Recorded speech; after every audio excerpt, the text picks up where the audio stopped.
Good morning student. आज हम कक्षा 8 का पाठ 13 माँ कर रहे हैं, जो मीनाक्षी वर्मा जी द्वारा लिखी गई कविता है। इसके अंदर मीनाक्षी वर्मा कहती हैं, ईश्वर का वरदान है माँ, सब रिश्तों में महान है माँ। यहाँ कवित्री का ये मानना है कि जो माँ है वो एक ईश्वर का अनोखा वरदान है और सभी रिश्तों से महान है। जब जीवन का पाठ पढ़ाती माँ, तब किताब बन जाती माँ। और कहती है कि जब माँ हमें जीवन का पाठ पढ़ाती है तो वो एक किताब की तरह बन जाती है। कथनी में उसकी शिष्टाचार है। कथनी का मतलब होता है करना, तो कथनी का मतलब होता है कहना। कि जब वो हमें कुछ कहती है तो बड़े ही शिष्टाचार से कहती है। करनी में उसके संस्कार है, और जब वो कुछ करती है तो वो उसकी करने के अंदर क्या है, संस्कार भरा हुआ है। नेक्स्ट है, जब हर क्षण का एहसास कराती माँ, तब समय बन जाती माँ। कहता है कि जब वो हमें हर एक पल का एहसास कराती है तो वो हमारे लिए समय बन जाती हैं। जागने में उसके प्रभात है, सोने में उसके रात है। और कहती है कि वो जागती है तो सुबह हो जाती है, और जब वो सोती है तब रात हो जाती है। नेक्स्ट है, जब हर विपदा को हराती माँ, तब हिमालय बन जाती माँ।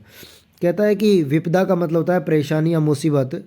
कि जब किसी भी परेशानी या विपदा को, मुसीबत को हराती है, तब वो हमारे सामने हिमालय बनकर खड़ी हो जाती है। यानी मुसीबत और विपदा से हिमालय की तरह हमारी रक्षा करती है। साहस उसका हथियार है, ऊर्जा उसमें अपार है। और कहता है कि उसके अंदर साहस भरा हुआ है और हिम्मत उसका शस्त्र है। ऊर्जा उसमें अपार है और वो ऊर्जा से भरपूर है। जब ममता का प्रकाश फैलाती माँ, तब बाती बन जाती माँ। कहता है कि कवित्री कहती है कि जब माँ अपनी ममता का प्रकाश चारों तरफ फैला देती है, तब वह दीपक में जलने वाली बत्ती बन जाती है। दुख लेना उसको स्वीकार है, सुख देना उसका सदाचार है। और कहती है कि वह अपने बच्चों का दुख लेकर उन्हें सुख देती है, अर्थात अपने बच्चों को, दूसरों को सुख देना ही माँ का सदाचार है। जब खुशी के आंसू बहाती माँ, तब उत्सव बन जाती माँ। कवित्री कहती है कि जब माँ की आंखों से प्रसन्नता के आंसू छलकते हैं, निकलते हैं, तब वो उत्सव के समान लगता है। दुआओं में उसकी चमत्कार है, प्रोत्साहन में उसके जय जयकार है। और कहती है कि जब वो किसी को दुआएं देती है तो उसका यश चारों ओर फैल जाता है, अर्थात माँ के आशीर्वाद में चमत्कार होता है और उसके प्रोत्साहन से जय जयकार होती है।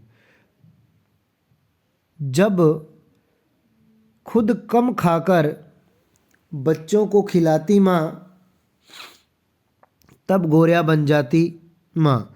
और कवित्री कहती है कि जब माँ स्वयं कम खाकर अपने बच्चों को भरपेट खिलाती है, तब वह गोरिया बन जाती है, यानी एक चिड़िया की तरह बन जाती है कि जो खुद भूखी रहकर भी अपने बच्चों का पेट भरती है। वात्सल्य प्रेम के उसमें भाव है, समर्पण उसका स्वभाव है। और कहती है कि उसके स्नेह की भावना भरपूर होती है।